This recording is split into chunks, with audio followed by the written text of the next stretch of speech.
no Meet. Né?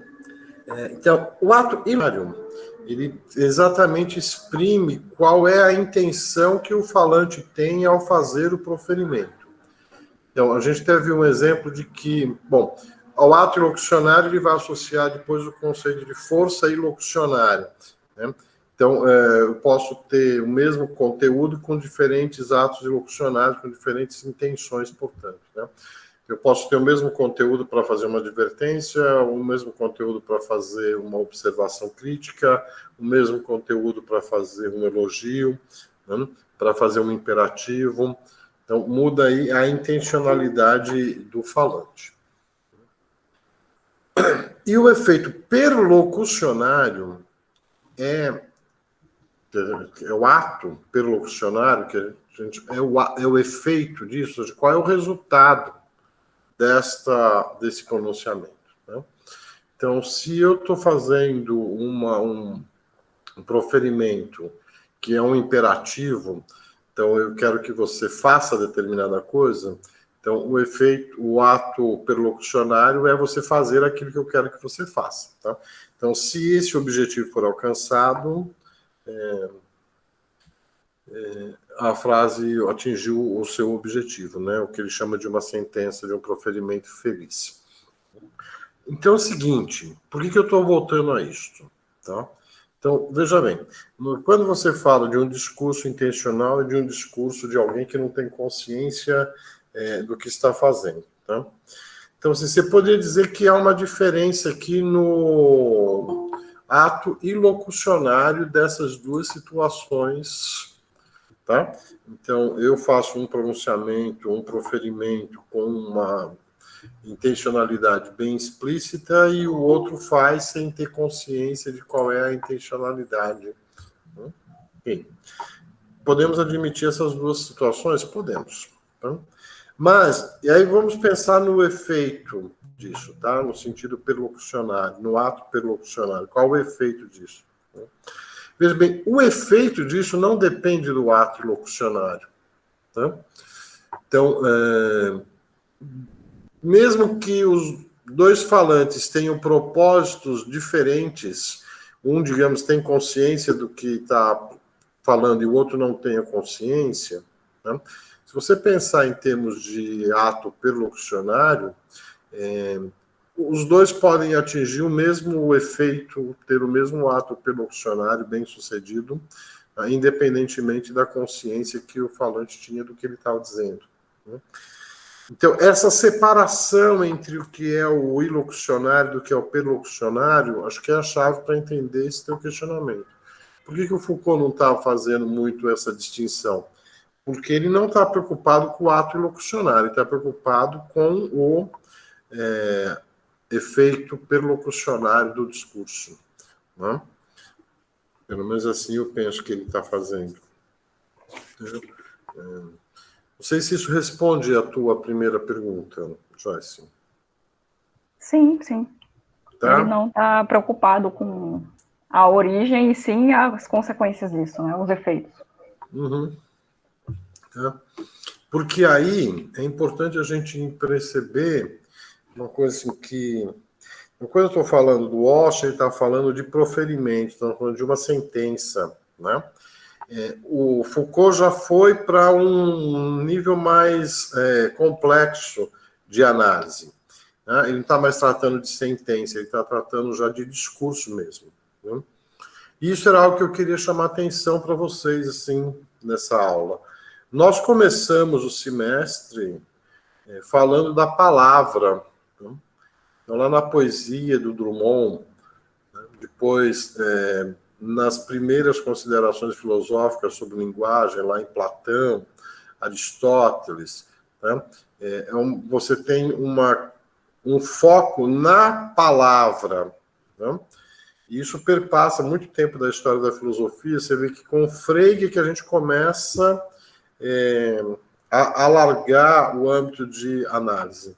A gente vai saindo da palavra para a referência, da referência para o sentido, depois para o contexto, se você pensar nas descrições definidas do Bertrand Russell, já está considerando a ideia do contexto, onde que o proferimento acontece, né? Depois a relação disso da linguagem com a realidade, como é que a gente vai tratando isso. Então, o Wittgenstein vai dizer que não podemos tratar a coisa a palavra, mas temos que considerar a sentença, e quando a gente vai para o giro pragmatista, a gente começa a falar dessas exterioridades da linguagem, assim, do que a linguagem produz no mundo, em termos de ação, né, quer seja a ação do indivíduo, e se você pensar depois no Habermas, já estamos falando de ação não mais do indivíduo, mas das instituições, por exemplo, quando você está falando no campo da ética. Então, e vamos chegar no Foucault nessa discussão já sobre o discurso. Tá? Então, veja como que a história da filosofia da linguagem ela vai de algo mais, digamos, simples, né, mais atômico, e vai ganhando complexidade no campo, na análise que vai sendo feita. Tá? Então, o Foucault já não está mais interessado em discutir o sentido, a referência de uma sentença, e está preocupado em discutir mesmo o papel que o discurso ocupa na cultura. Tá? Um pouco do que também estava já naquela discussão anterior do Habermas, quando já está discutindo a linguagem como esse elemento que é um elemento político e é um elemento também ético, né? As relações, a gente lembra da discussão do Habermas, aquela discussão toda sobre tribunal, sobre justiça. Então, você já está falando da linguagem no sentido da institucionalidade disso, né? Então, é importante a gente observar como a gente foi ganhando escopo nessa discussão. Agora, Joyce, a segunda pergunta tua, assim, eu posso aplicar ao discurso do Foucault digamos, a mesma categoria de análise que ele está fazendo em relação ao discurso, se aplica ao discurso dele? Certamente que sim, mas aí não é papel dele fazer essa análise do próprio discurso, né? Vai caber a outras pessoas fazer esse tipo de análise, eu acho, tá? Mas você pode aplicar também ao discurso dele essas mesmas categorias de análise, sem dúvida.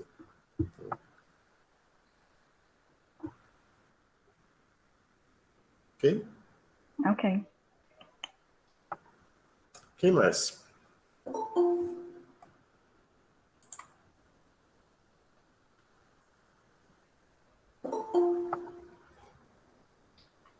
Professor, esse texto me faz lembrar muito a Judith Butler, em vários aspectos. As leituras que ela faz do Foucault e principalmente do conteúdo desse texto aí, e no que há de reinterpretação dela, no que se pensa em subjetividade ética, até a ideia dela de agência e a prática de ressignificar discursos como uma forma de papel e força de um subordinado contra um discurso hegemônico. Acho que esse paralelo entre o Foucault e a Judith Butler deixa bem bem claro, né? Dá para ver bem claro por esse texto. Fale mais, Fídia, sobre isso. Onde é que você viu essas relações assim?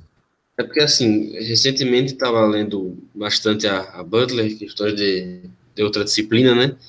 Aí, quando eu me deparo com o texto do Foucault, eu pego alguns traços de que ela reinterpreta, né? Não tem essa relação psicanalítica da ordem do desejo e reestruturação pela linguagem que a Butler faz. Só uma pergunta. Qual texto da Butler você está lendo, da outra disciplina? É A Vida Psíquica do Poder. Tá, ok.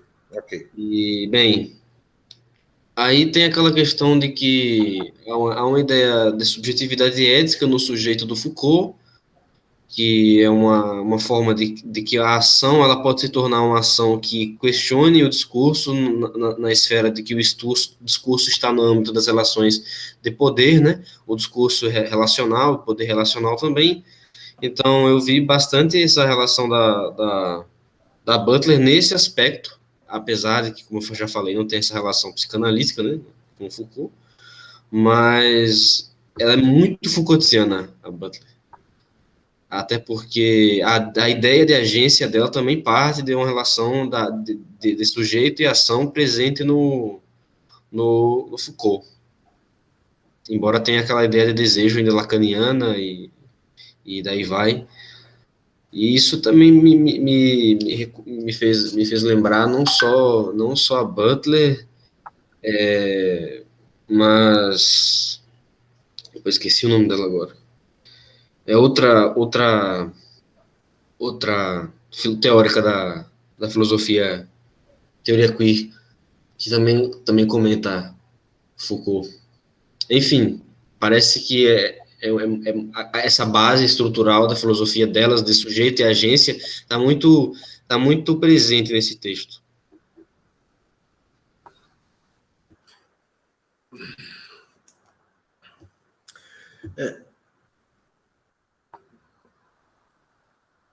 A Judith Butler tem a influência, direta de Foucault na obra dela, né?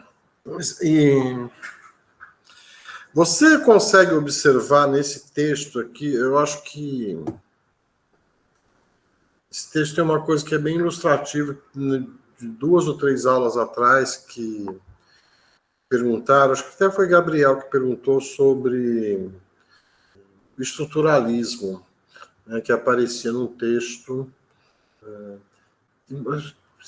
Se bem que eu acho que não foi nessa disciplina, foi num texto da outra disciplina, Teoria da Democracia, que aparecia uma referência sobre estruturalismo, e alguém me perguntou um pouco sobre o estruturalismo, que a gente não estudava na academia, etc. E tal.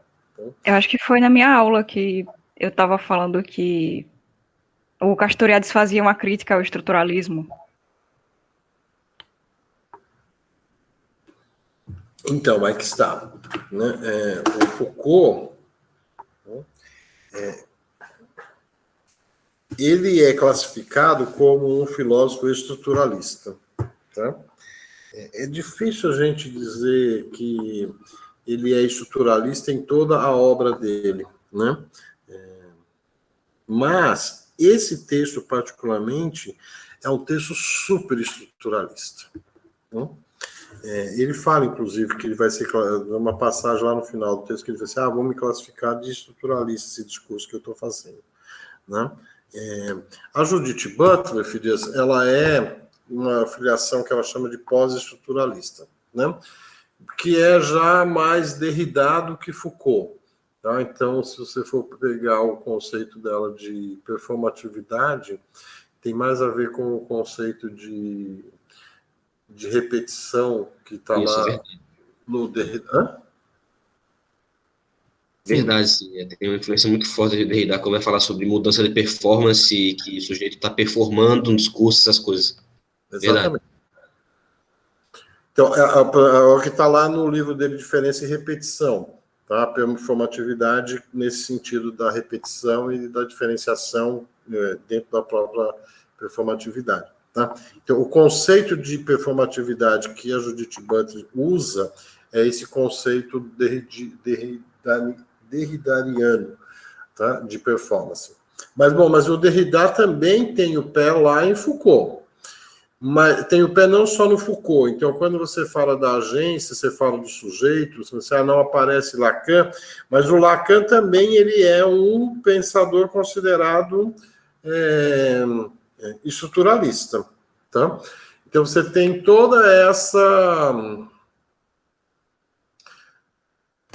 Deixa eu ver uma coisa aqui. A própria ideia de performatividade de Butler não sustentaria se fosse só estruturalista, né? Exato. Tá? Porque é o que o Ronald está perguntando isso. Tá? Então, a ideia aqui de performatividade, tá? Já é uma evolução em relação ao que os estruturalistas falavam. Tá? Então, a gente já está aqui numa visão mais avançada em relação a isso. Né? Aí, mesma coisa, se você for pegar o Lacan, também, se você pegar o Claude Lévi-Strauss, o Saussure, são todos pensadores dessa linha estruturalista. Tá? Então, esse texto do Foucault, ele é muito estruturalista. Tá? Você pode ver que ele está o tempo todo falando dos procedimentos de exclusão que existem no discurso, tá? E é sempre um discurso contra a historicidade. Tá? Então, veja que ele está sempre falando, quando ele fala do ritual, da doutrina, da educação, né? Do autor, da disciplina, do comentário, dos próprios modos de interdição do discurso, tá? É sempre uma análise sincrônica, né? Não é uma análise assim, de relações de causalidade temporal, é sempre uma análise mais horizontal, que é a interpretação bem estruturalista. Tá? E, claro, aqui vai dar influência indireta para Judith Butler. Tá? Eu digo indireta porque ela vai chegar na Butler já com a leitura do Derrida do discurso do Foucault. Tá?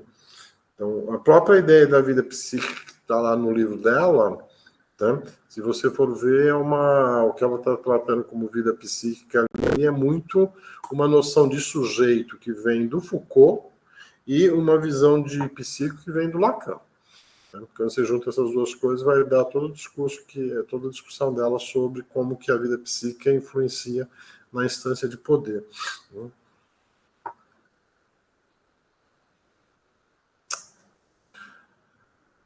Que mais? Jaime, até porque não dá para sustentar, né, a ideia de um sujeito só com estrutura. Por isso que quando eu estava naquela aula de Joyce, eu perguntei como era a crítica de Castoriadis em relação ao estruturalismo. Que eu acho que algumas pessoas fazem uma crítica, como é que eu vou dizer assim, superficial ao estruturalismo, como se ele se propôs a colocar todo o sujeito dentro de uma estrutura, né? E aí é justamente esse tipo de sujeito que não se sustenta, porque o sujeito da falta é um sujeito que escapa à linguagem. O sujeito está no que escapa à linguagem, não no que está exatamente na linguagem.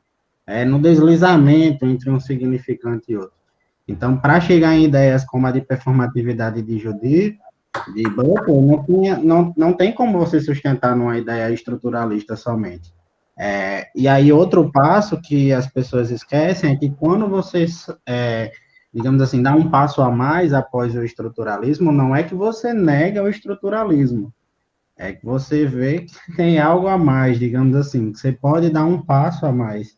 E eu acho que é nisso que o próprio Foucault trabalha, assim, a maioria dos textos dele são estruturalistas, pelo menos os que eu tive contato até o momento, mas eu acho que principalmente quando ele fala de poder, quando ele está falando de sexualidade, loucura, são textos estruturalistas, há uma dimensão da cultura, há uma dimensão da linguagem forte ali, que é estruturalista. Mas para chegar numa ideia de performatividade, Só se você passar um pouco disso, né? Não tem condições. Até porque, se você pensar em inconsciente, se você for usar o modelo psíquico de Lacan, a constituição de sujeito da psicanálise, que é um sujeito da falta, pouco importa essa sexualidade que aparece por simbolismos, pouco importa essa performatividade, né? Quando você está falando de desejo. O desejo, ele não está dimensionando o que é gay, o que é lésbica, o que... Não, ele está dimensionando satisfação, não satisfação, em uma outra instância, né? Então, é preciso sair do estruturalismo para você considerar conceitos como esse. Ou precisamos aprofundar no estruturalismo, né? Talvez. Né? Porque, como Joyce disse, não é a crítica no sentido de dizer que há uma insuficiência, né? Não um erro. Então, talvez você precise ir ainda mais profundamente na própria definição. Né? Foucault ficou muito conhecido por uma frase dele que ele diz que o sujeito está morto. Né? Porque aí é a crítica que ele faz à ideia do humanismo que está lá no Renascimento e tal, que aquele ideal de homem do humanismo acabou, né? Então a expressão dele, o sujeito está morto. Mas o que significa dizer que o sujeito está morto, né? Então, onde é que está a identidade? Né? Então, assim, se eu pensar em termos estruturalistas, a identidade não está no próprio sujeito, tá? Nas relações do sujeito com os outros sujeitos, né? Então, aí já está a ideia da intersubjetividade. Né? Então, por isso que eu não posso... Foucault vai falar aqui nesse texto que não é só significado, é significante também, tá? E aí que a Judith Butler vai avançar em relação a isso, tá? É a identidade que ela aí vai avançar em dizer o quê? A identidade está o quê? Está na performance, não é mais no sujeito. Tá? Então, o que define a pessoa não é uma identidade subjetiva, mas é o modo como a pessoa se apresenta no próprio mundo, na ação, né? No modo como ele performa a sua própria identidade. Né? Então, isso vai dar nessa ideia, isso já é um efeito dessa concepção de que o sujeito está morto. Então, veja que o Foucault, quando ele fala do discurso, por isso que eu estava fazendo essa distinção para a pergunta da Joyce, que é importante distinguir o ato ilocucionário do ato perlocucionário que estão presentes no mesmo discurso. Né? Porque esses condicionamentos, né? Então, quando você vai... Assim, o texto do Foucault, assim, ele vai mostrando, né, os vários tipos de condicionamentos, os processos de condicionamento que existem em relação ao discurso, tá? Para só lá no final do texto é que ele vai discutir, vai apresentar uma definição do que seja o discurso. Tá? Ele vai mostrar o quê? Que é preciso ter um controle sobre a proliferação dos discursos, né? Daí a ideia do significante que ele apresenta. Eu não posso tratar isso apenas como significado, o próprio modo como as coisas são feitas. Daí, de novo, a ideia da performatividade está presente. Né? E ele vai definir o discurso como um jogo. Né? Curioso que não tem uma relação aqui com o Wittgenstein, mas para quem estudou os jogos de linguagem do Wittgenstein, é fácil você fazer associações entre o que o Foucault diz sobre o discurso com o que o Wittgenstein também tinha dito sobre o discurso. Então... E já é interessante porque a própria proposta do Wittgenstein também recai numa espécie de estrutura, né? Mesmo quando ele fala em jogos. Eu estava até digitando aqui, mas como o espaço, eu acho que ia gostar de ler sobre a clínica borromiana de Lacan, porque quando ele fala sobre isso, né, ele tira aquela, digamos assim, ele coloca um passo a mais na estrutura fixada, verticalizada, horizontalizada, como as pessoas pensam, e ele fornece uma possibilidade de uma estrutura que pode se manter por outros mecanismos que não aqueles que são definidos e fixados em sociedade. Então, o indivíduo que consegue amarrações, né, uma clínica do enodamento, a partir dele mesmo. E aí, mas, em última instância, é uma estrutura, né? Você não nega. E me lembra muito isso de Wittgenstein, quando ele propõe jogos de linguagem. O próprio jogo de linguagem apresenta uma estrutura, mesmo que não seja uma estrutura fixa. Tem uma passagem, eu não lembro da aula especificamente, estava falando, sobre os jogos, por exemplo. Não é possível você conhecer todas as regras, não é possível eu saber que tática o meu adversário vai utilizar, ou que estratégia eu irei utilizar para vencer tal jogo. Mas há uma estrutura que é posta ali, né? Quando você está numa competição, os jogos de linguagem também vai nesse sentido, né? Em última instância. É uma estrutura que não está posta, mas é uma estrutura. É que ele não chama de estrutura, a discussão dele é sobre as regras. Tá? Mas você poderia tratar essas regras dos diferentes jogos como se fossem estruturas, sem problema. Os estruturalistas tratariam dessa forma, sem problema. Isso até é muito claro, eu acho, quando ele fala do discurso como ritual, né?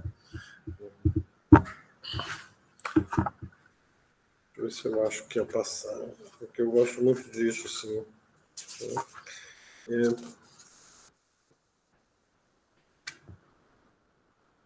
A forma mais superficial e mais visível desses sistemas de restrições ao discurso é constituído pelo que se pode agrupar sob o nome de ritual. O ritual define a qualificação que devem possuir os indivíduos que falam, define os gestos, os comportamentos, as circunstâncias. Veja como é performatividade aqui, entendeu? O ritual define os gestos, os comportamentos, as circunstâncias e todo o conjunto de signos que devem acompanhar o discurso. Fixa, enfim, a eficácia suposta ou imposta das palavras, seu efeito sobre aqueles aos quais se dirigem. É aqui que está, o Joyce, né? A eficácia suposta ou imposta das palavras, seu efeito sobre aqueles aos quais se dirigem, os limites do seu valor de coerção. Ora, quando eu estou falando, né, sobre o efeito sobre aqueles aos quais se dirigem e o limite de coerção que está dado no próprio discurso, tudo bem, eu estou falando do efeito perlocucionário aqui, né? Então, no sentido de que o perlocucionário independe, né, do ato ilocucionário. Então, os discursos religiosos, judiciários, terapêuticos e também, em parte, os políticos, não podem ser dissociados dessa prática de um ritual que determina para os sujeitos que falam, ao mesmo tempo, propriedades singulares e papéis pré-estabelecidos. Ou seja, a originalidade está condicionada dentro de um parâmetro pré-estabelecido, né? Então, o sujeito cria a partir de condicionamentos que estão pré-estabelecidos, que se chama de papéis pré-estabelecidos. Tá? Então, nesse sentido, o próprio Foucault, ao estar falando na academia, ele também está seguindo um ritual, né? Então, ele também está apresentando propriedades singulares nessa sua aula, mas ele também está seguindo certos papéis pré-estabelecidos. Tá? Nesse sentido que lá no final do texto ele vai fazer as honras, né, a dois mestres dele, que influenciaram nisso, né? O Guilhem e o Jean Hippolyte. Toda aquela conversa que ele faz lá sobre o elogio que ele faz ao Jean Hippolyte, da relação dele com o Hegel. Eu acho que a mais clara exemplificação do que ele quer propor no texto todo dele está nessa discussão que ele faz sobre o Jean Hippolyte. Como é que é possível você estudar Hegel, né, para afirmar uma filosofia não hegeliana? Né? Pode-se ainda filosofar, né? Já onde Hegel não é mais possível, pode ainda existir uma filosofia que não seja hegeliana. O que é não hegeliano no nosso pensamento é necessariamente não filosófico, e o que é antifilosófico é forçosamente não hegeliano. Então, essa possibilidade que o Jean Hippolyte lembra um pouco também a escada do Wittgenstein, sabe? Eu preciso estudar Hegel para poder pensar a possibilidade de algo não hegeliano, né? Meio como se eu precisasse subir a escada para depois jogar fora a escada, sabe? Então, isso é a própria dimensão do que o Foucault está fazendo, né? Ou do que ele está propondo que a gente faça na análise do discurso. Que o discurso acaba sendo, de alguma forma, uma possibilidade de questionamento das próprias bases do discurso. Então, nesse sentido, quando Foucault, assim, o que ele se propõe, né? Então, só recapitular assim, ele faz, né, uma análise das condições e procedimentos de exclusão que estão presentes no discurso. Tá? Ele fala dos procedimentos externos de exclusão, depois ele fala dos procedimentos internos de exclusão, e depois das condições dadas de funcionamento do discurso. Depois ele vai definir o que é discurso, quais as tarefas que estão postas para quem quer fazer análise do discurso, e depois ele delineia, né, qual é a proposta de trabalho que ele está fazendo, tá? Então, lembre-se, essa é uma aula inaugural, né, que ele dá quando ele é contratado na universidade. Então, na aula ele apresenta o seu projeto de trabalho, o seu plano de trabalho para a universidade. A aula é isso, propriamente dito, né? Então, ele se propõe a fazer uma análise a partir de duas perspectivas, a perspectiva crítica e a perspectiva genealógica, né? Que vai ficar muito conhecido exatamente por isso, né? Por ser um filósofo que fez uma análise genealógica. Então, quando ele vai estudar o manicômio, quando ele vai estudar as instituições de repressão, toda a análise que ele faz da sociedade disciplinar é uma análise genealógica, né? Então, o que ele quer dizer com uma coisa e com a outra? Que é isso que é importante, tá? Então, o que é essa análise desde um ponto de vista da crítica, tá? É justamente estudar quais as condições de possibilidade e as condições de limitações do discurso científico, né? Assim, o que é que torna possível o discurso científico e quais as limitações que estão postas para o próprio discurso científico. Que é aí que vai chegar a ideia de que o discurso científico não é capaz de tudo, né? Vai dar depois a ideia da biopolítica, que a política não pode ser simplesmente restrita a uma análise discursiva no sentido de pensar apenas a estrutura do discurso. É preciso ir além disso, né? Tem que pensar na corporeidade, daí a ideia da bio, né? Pensar também nas relações, inclusive corpóreas, que estão envolvidas no próprio ato político, né? Então, isso é fazer a análise do discurso no sentido, desde a perspectiva crítica. E desde a perspectiva genealógica, é fazer a análise das condições de formação efetiva do discurso. E aí que está, por isso que ele vai cair no estruturalismo, né? Porque as condições de formação efetiva do discurso vão estar dadas nas estruturas da sociedade na qual o discurso está acontecendo. São essas estruturas da sociedade que dão as condições de formação efetiva do discurso, não a análise histórica, tá?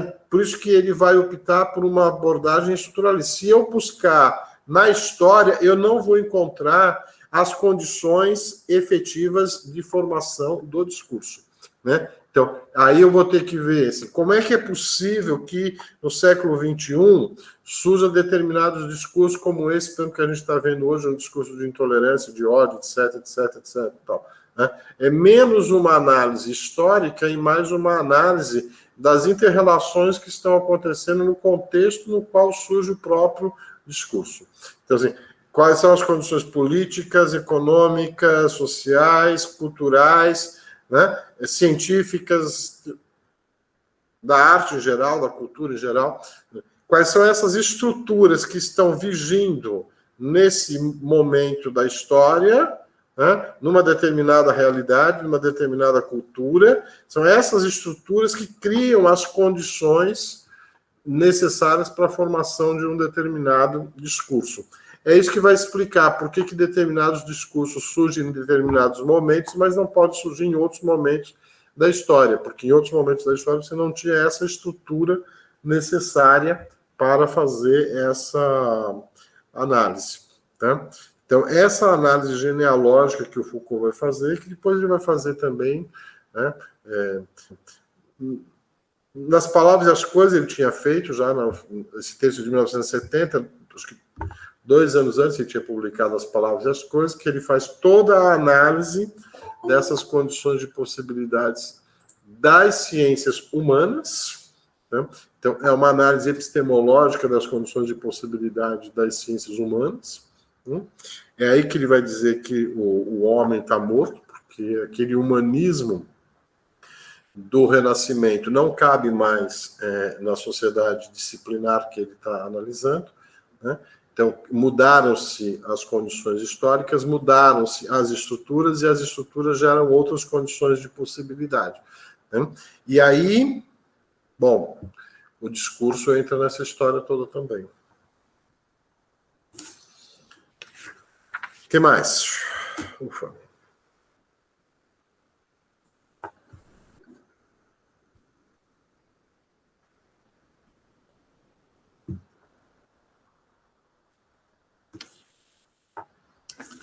Temo que esse silêncio todo de muitas pessoas seja porque as pessoas não tenham lido o texto.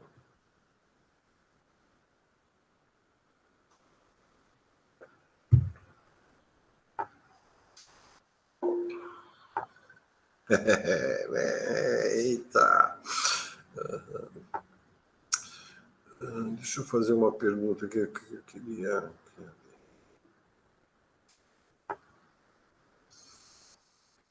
Arthur, você está por aí?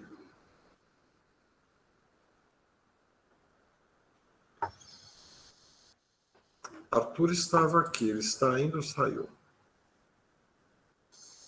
Arthur não está, tudo bem. Não, Arthur da linguística. O Arthur que está aí, o Arthur Andrade. Eu queria fazer uma pergunta para o Arthur sobre Bakhtin, mas ele deu uma saída. Depois, se ele voltar, eu falo com ele. Assim, para quem não leu o texto, tá? Então, se quiser ir fazer umas anotações. O Foucault começa... Esse texto é uma aula dele, né, proferida em 1970, quando ele ingressa, né, no Collège de France. Então, coincidentemente, é de 2 de dezembro, né, aqui, há 6 dias atrás, ele deu essa... Então, a ordem do discurso. É um texto muito famoso do Foucault, esse. Então, ele começa o texto dizendo que a produção do discurso em qualquer sociedade, ela é controlada, selecionada, organizada e distribuída de acordo com determinados interesses. Então, ele diz o seguinte, entre aspas, suponho que em toda a sociedade a produção do discurso é ao mesmo tempo controlada, selecionada, organizada e redistribuída por certo número de procedimentos que têm por função conjurar seus poderes e perigos, dominar seu acontecimento aleatório, esquivar sua pesada e temível materialidade. Então, a partir dessa pressuposição, ele vai fazer uma análise do que seriam, então, esses mecanismos de controle, de seleção, de organização e de redistribuição do discurso. Então, ele vai fazer mais da metade do texto, pelo menos é uma análise do que ele chama dos procedimentos de exclusão. Assim, todo discurso, quando é produzido, ele segue certos procedimentos que ele chama de procedimentos de exclusão. Então, ele classifica esses procedimentos em 3 categorias. Os procedimentos externos de exclusão, os procedimentos internos e os procedimentos que são as condições de funcionamento do discurso. Então, vou dizer rapidamente sobre cada uma deles. Então, dos procedimentos externos, a primeira coisa que ele identifica são os processos de interdição do discurso. Então, todo discurso tem um processo que a sociedade estabelece de interdições do que pode e do que não pode ser dito. Então, aqui ele vai falar basicamente sobre como que... Bom, a referência, gente, dele aqui, do Foucault, vai ser sempre a sociedade moderna, né? A comparação do século XV e XVI com o século XIX, né? Que é a passagem que vocês estão acostumados a conhecer, que ele faz sobre o discurso dele sobre a sociedade disciplinar, como é que no período moderno nós constituímos uma ideia de sociedade disciplinar, que é aquela sociedade descrita pelo Jeremy Bentham no século XIX como o panóptico. Enfim, então, os procedimentos de exclusão externos são interdição, separação e rejeição. Então, o primeiro deles, então, a interdição é justamente assim, o que pode e o que não pode ser dito. Tá? Então, ele vai analisar o caso do discurso sobre a sexualidade e do discurso sobre a política. Né? Ele vai dizer que quando a gente está falando de política, a gente está falando de poder, e quando a gente está falando de sexualidade, a gente está falando de desejo. Mas é justamente os discursos são construídos, são interditados nesse sentido, assim, que é uma interdição para falar do desejo e é uma interdição para falar sobre o exercício do poder. Então, nesse sentido, o discurso sobre a sexualidade e o discurso sobre a política, eles carregam o que ele chama de a palavra proibida. No caso do discurso sobre a política, a palavra poder está proibida, e no discurso da sexualidade é o discurso sobre o desejo. Então, acho que ainda mais claro a interdição que há sobre o discurso, sobre a palavra desejo. Né? Toda essa discussão que há, por exemplo, sobre monogamia, por exemplo, né? O próprio discurso que nós construímos sobre a monogamia é um discurso que interdita todo o pressuposto que há de controle do desejo. A monogamia é uma forma de controle do desejo, né? Mas a gente não fala muito sobre o desejo, né? Essa é a palavra proibida, né?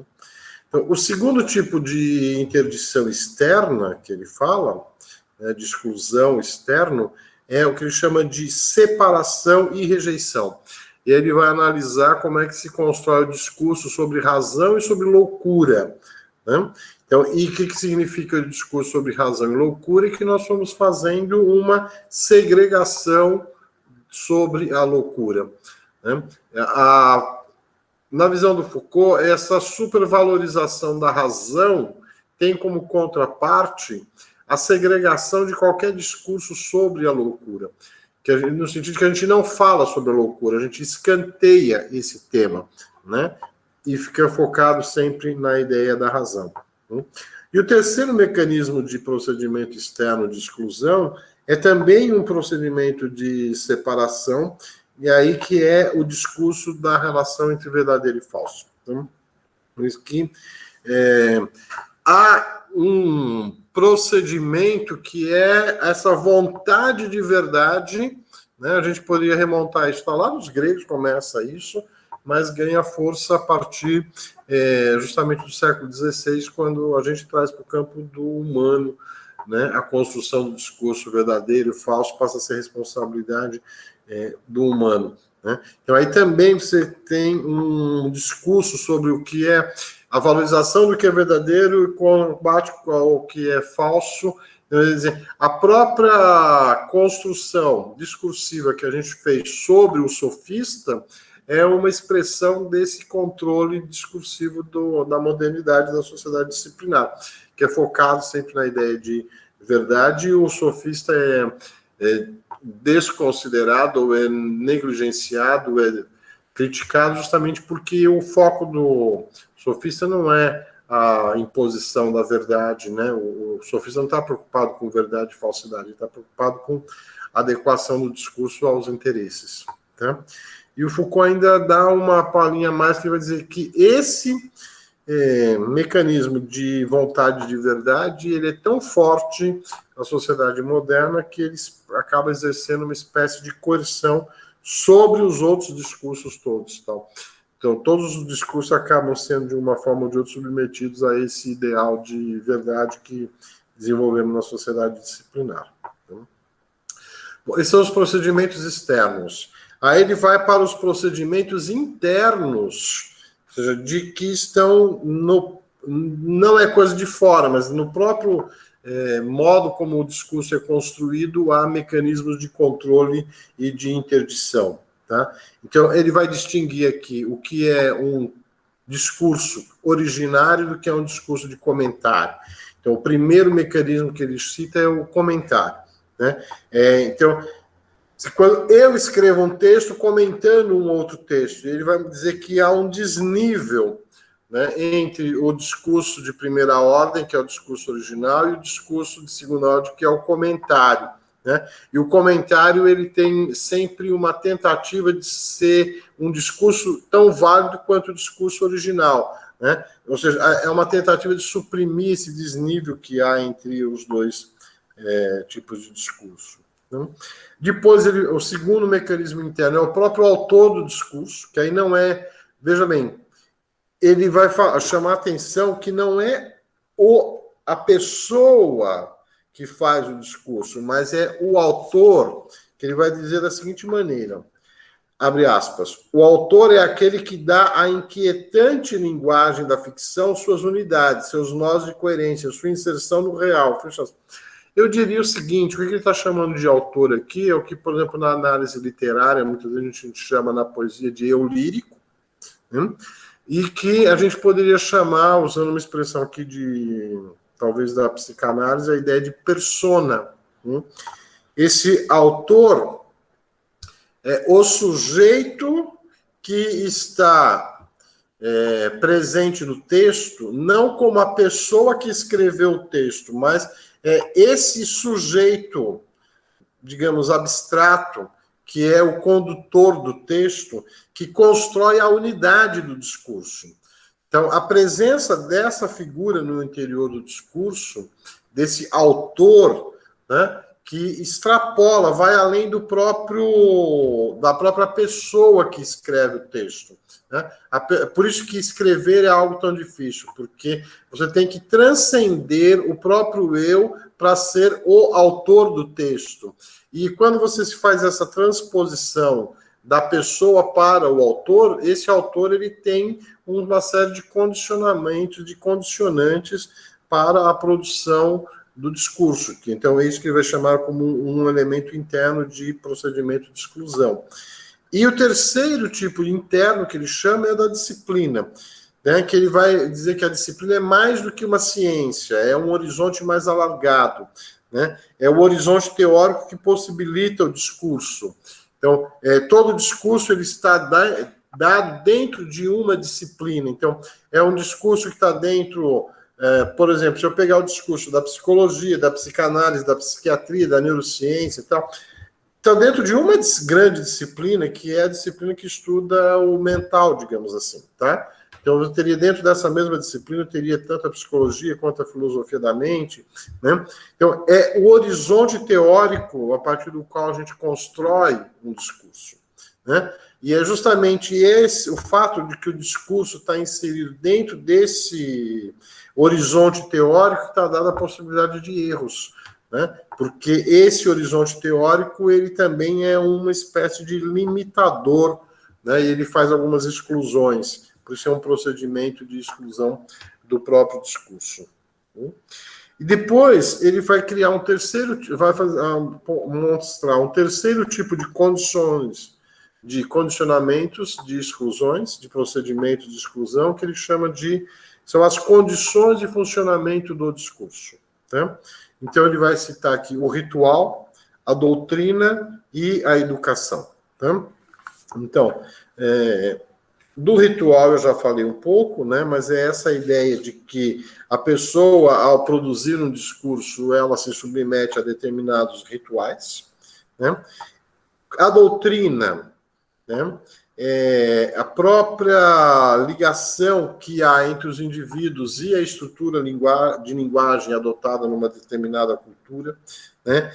Então, o sujeito que fala...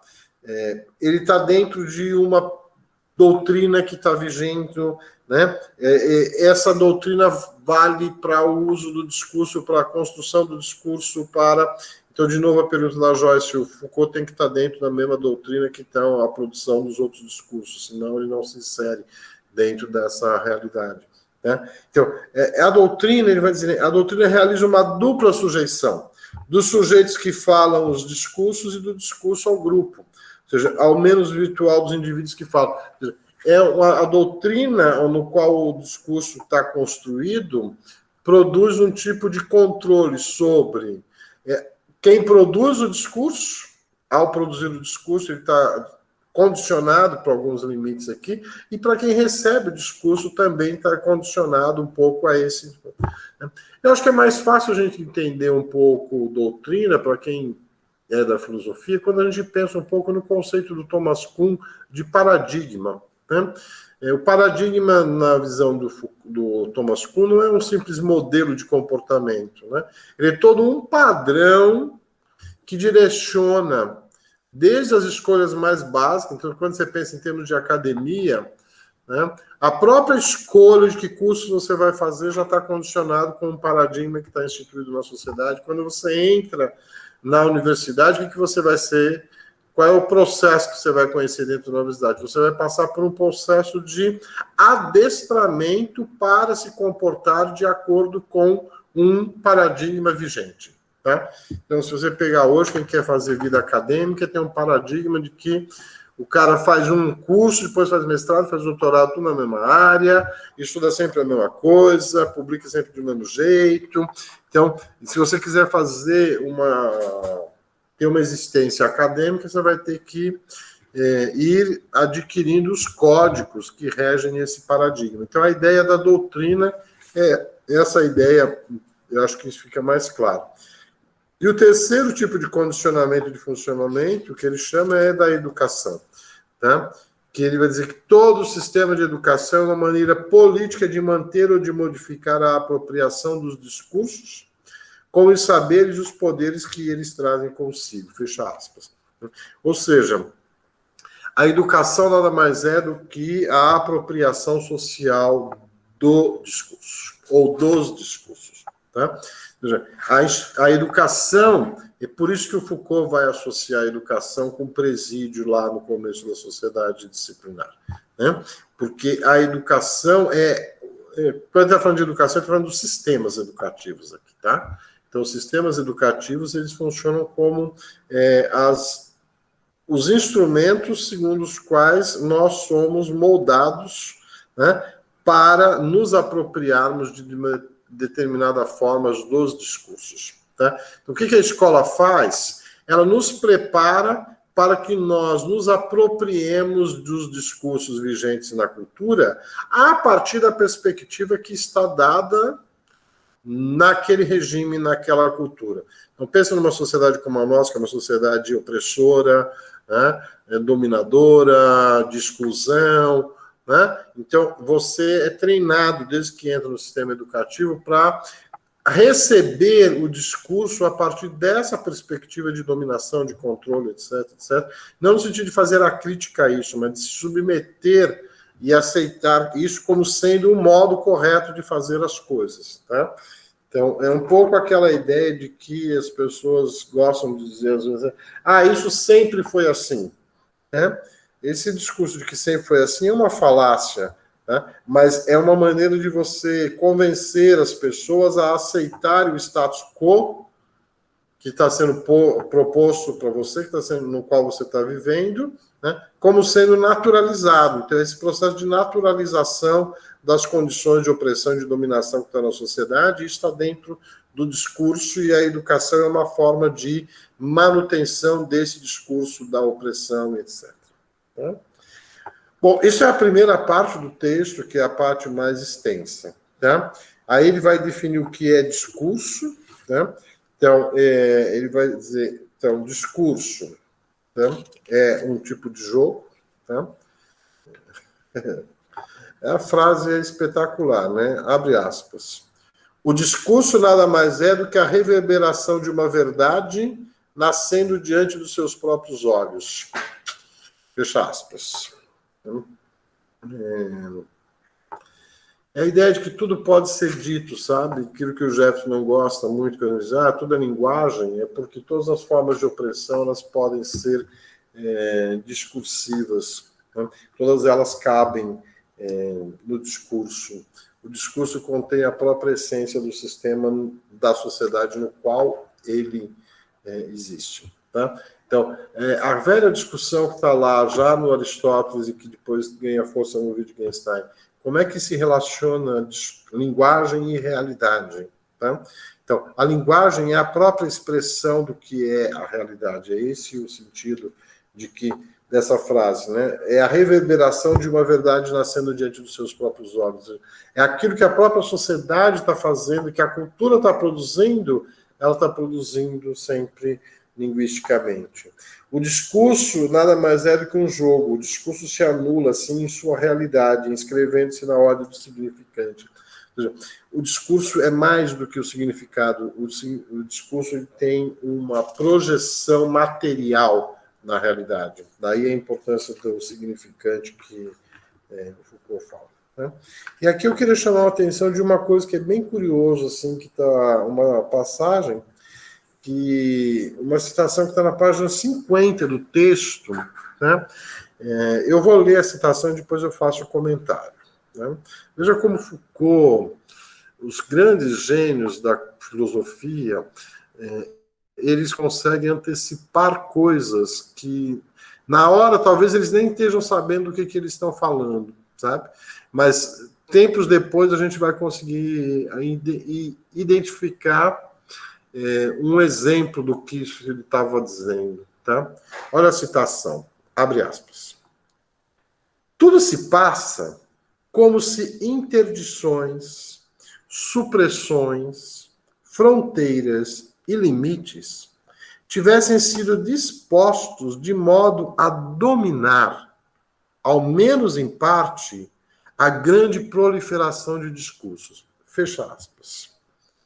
Olha, a ideia de que existe na própria ordem discursiva, tá, mecanismos de controle que impeçam a proliferação de discursos. Ora, o que ele está chamando de proliferação de discurso aqui? É o surgimento de discursos desviantes. É para impedir que haja o surgimento de discursos desviantes, o próprio discurso tem mecanismos de controle. Né? Ora, quando surgiu a internet, então surgiu a ideia de que vamos democratizar, todo mundo agora é autor, todo mundo vai publicar, todo mundo pode publicar o que quiser na internet, você não precisa mais de editora, você não precisa mais de jornalista, você não precisa mais da Rede Globo, você pode ir lá na internet, escrever, e você vai falar para o mundo, e todo mundo vai poder ler o que você fala, e nós chegamos à ideia de uma democracia discursiva. É uma ilusão isso, gente. Total, né? Pense no controle que existe na internet. Pense na presença do Google dentro da internet. Como que o Google controla até a busca que você faz em termos de discurso. Você vai buscar um discurso, o próprio Google direciona para qual tipo de discurso você vai ter acesso. E o teu discurso, o acesso ao seu discurso fica condicionado pelos programas que controlam o funcionamento dessa estrutura da internet. Né? A gente sabe que de 2018 para cá, por exemplo, o Google fez um processo de direitização dos seus algoritmos. Então, coisas assim que ficaram patentes. Então, você procurava um determinado termo e você tinha abordagens de esquerda sobre esse termo. E aí você consultava, em um mês tinha 500 mil consultas para essa abordagem de esquerda para aquele termo. Depois que o Google mudou o algoritmo, 2 meses depois, você fazia a mesma pesquisa e aquele termo, aquela concepção de esquerda do termo era consultada não mais 500 mil vezes, mas 20 mil vezes apenas. Né? Porque o Google vai direcionando mesmo o acesso que as pessoas têm. Então, assim, olha, eu vou reler a citação do Foucault e você vê como isso é super atual. Né? Aspas. Tudo se passa como se interdições, supressões, fronteiras e limites tivessem sido dispostos de modo a dominar, ao menos em parte, a grande proliferação de discursos. Né? Fecha aspas. Isso está na página 50 do texto. Gabriel está perguntando onde eu acho que a gente tem acesso à internet. Onde encontra essa informação do Google? Existem grupos de pesquisa sobre isso, sobre o funcionamento, você vai ter que pesquisar coisas desse tipo mesmo, assim, tal.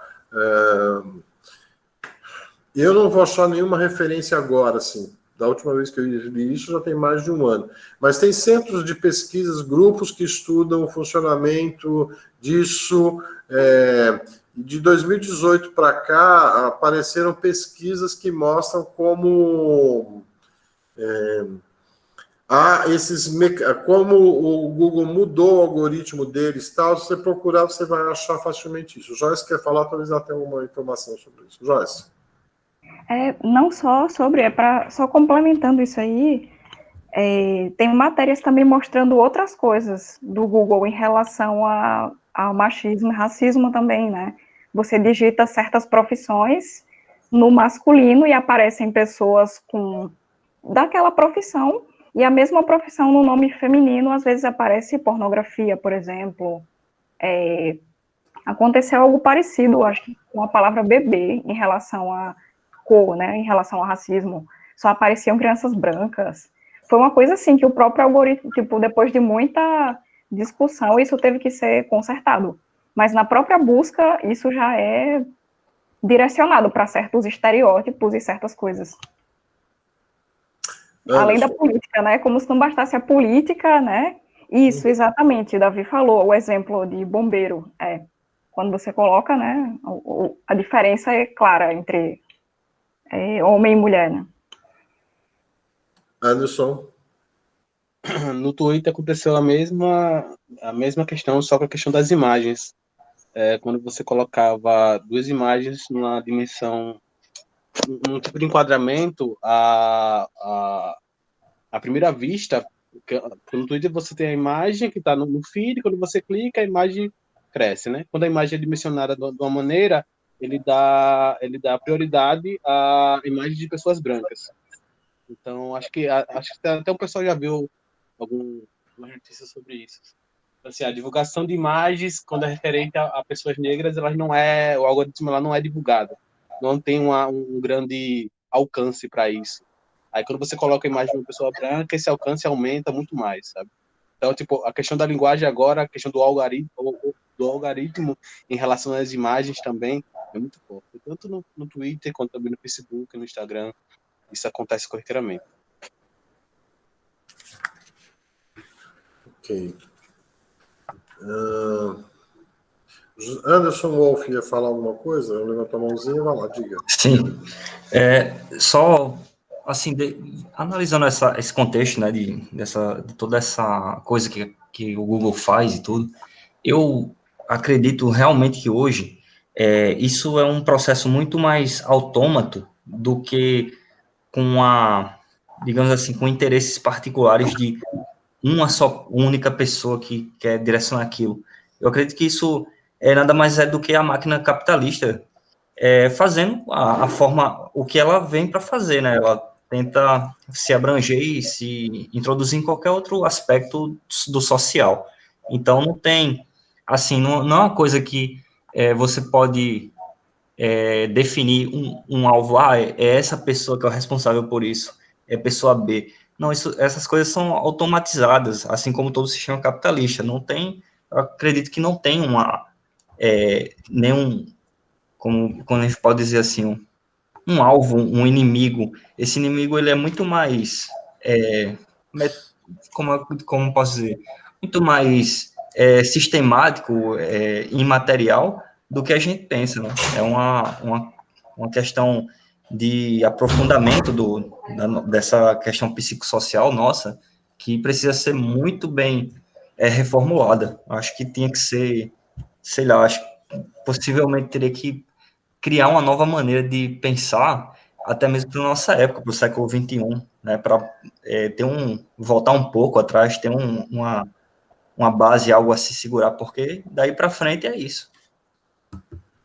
Mas, Wolf, tem uma coisa que a gente não pode esquecer, tá? Existe um grupinho aí que é o grupinho do 1%, sabe?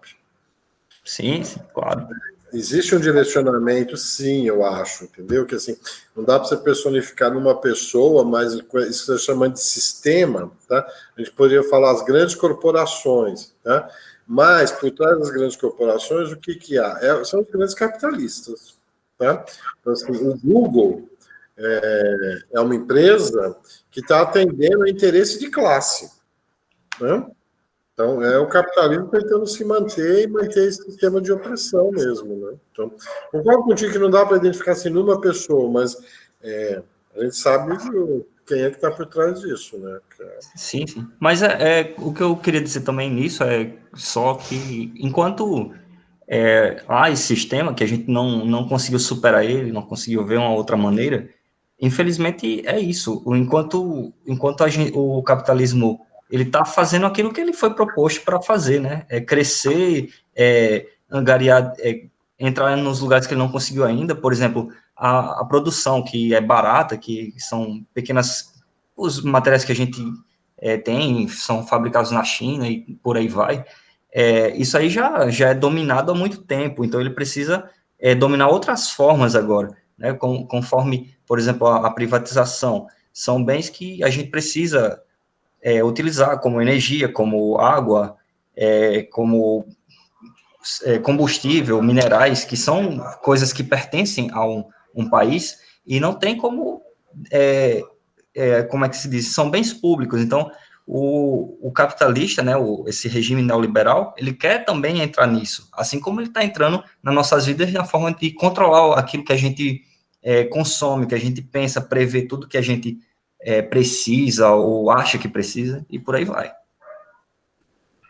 Você vê que você tem bolsas de mercadorias que negociam ouro, negocia prata, negocia cobre, negocia soja, e acho que a partir de janeiro as bolsas de mercadoria vão começar a comercializar também água. Pois é. Eu vejo como bem público está sendo privatizado mesmo, né? Pois é. Bom, por fim, para fechar esse breve comentário sobre o texto do Foucault, eu acho que isso, Joyce, inclusive, essa parte final, acho que tem uma coisa que interessa para você, talvez. Então, que a partir da página 51, o Foucault vai descrever assim, qual é a tarefa que ele se propõe a fazer enquanto professor de França. Então, ele vai propor que, como eu já disse, fazer uma análise do discurso focado nessas duas dimensões, da crítica e da genealógica, tá? Mas ele descreve quais as 4 tarefas, tá? Então, as tarefas que ele vai chamar de um princípio de inversão, um princípio de descontinuidade, um princípio de especificidade e um princípio de exterioridade. Então, quando ele está falando de princípio de inversão, ele quer tratar dos acontecimentos discursivos e opor isso à criação discursiva. Falando de descontinuidade, ele quer pegar o que são as séries discursivas e pensar a unidade dos discursos. Quando ele fala do princípio da especificidade, ele quer sair da ideia da regularidade que há nos discursos e buscar o que existe de original nesses discursos. E quando ele fala do princípio da exterioridade, ele quer sair das condições de possibilidade do discurso para analisar a significação. Então, veja bem, o que ele está querendo fazer, né? De alguma forma, reconhecer que a análise que eu faço enquanto investigador do discurso, eu também estou submetido às regras, às leis do discurso, então eu também sou vítima desses condicionamentos. O que eu vou tentar fazer é romper com esses condicionamentos para poder fazer uma análise que seja, ao mesmo tempo, genealógica e crítica, né? E aí, bom, para fazer isso vai dar depois todo o processo que a gente vai conhecer depois do que ele vai publicar e do que ele vai escrever, né? Então, esse texto do Foucault é um texto que é particularmente interessante para nós, tá? Que a gente está... Veja bem, quando o Foucault está falando dessa ordem do discurso, de como que o discurso se constrói na sociedade, quais os condicionamentos externos e internos do próprio sistema de funcionamento do discurso, né? Olha, em última instância, ele está dizendo que há uma dimensão política e uma dimensão ética na própria produção do discurso, na veiculação e no uso que se faz do discurso. Tá? Então, a análise crítica e genealógica é a tentativa de mostrar, né, quais são essas implicações éticas, políticas que estão em todo o ato discursivo. Né? Significa dizer que é uma tentativa de desnudar isso que é propriamente humano, que é o uso da linguagem na forma de discurso. Né? Então, isso tem a ver com o que a gente viu na aula passada com Habermas, né? Que o discurso tem uma força política, o discurso tem uma dimensão ética, e que é preciso compreender como que o discurso exerce essas funções ética e política na sociedade. Tá? É isso que permite a gente fazer a crítica, porque, veja bem, tudo é discurso, né, gente? Tudo é linguagem. É tudo... Quando a gente estuda a linguagem, no sentido de que assim, tudo acaba, de alguma forma, em discurso. Né? Tudo que nós humanos fazemos acaba tendo uma expressão linguística. Né? Então, significa que nossa vida está permeada pela linguagem o tempo todo. Então, é preciso conhecer a linguagem nesse sentido. Né? Conhecer as possibilidades de opressão, porque só através do conhecimento das possibilidades de opressão no discurso é que a gente pode vislumbrar possibilidades de liberdade, de libertação através da linguagem. Mais alguma coisa? É isso, Foucault, é isso, nossa disciplina sobre linguagem. Espero que tenha sido bom para vocês estudar um pouco de linguagem.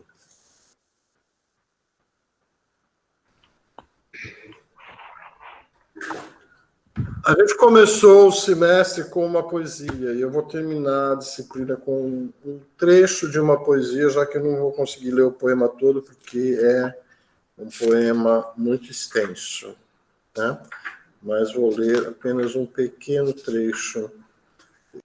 Por favor. A última nuvem do dia se demora por mim. Lança minha imagem atrás das outras, e fiel como qualquer outra nos ermos sombrios, me incita para o vapor e para o crepúsculo.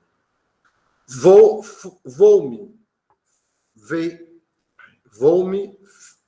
feito vento. Agito meus cabelos brancos contra o sol fugitivo, esparramo minha carne em redemoinhos e a deixo flutuar em retalhos rendados. Me entrego à terra para crescer da relva que amo. Se me quiser de novo, me procure sob a sola de suas botas. Vai ser difícil você saber quem sou ou o que estou querendo dizer. Mas mesmo assim vou dar saúde. Vou filtrar e dar fibra a seu sangue. Não me cruzando na primeira mão, não desista. Não me vendo num lugar, procure em outro. Em algum lugar, eu paro e espero você.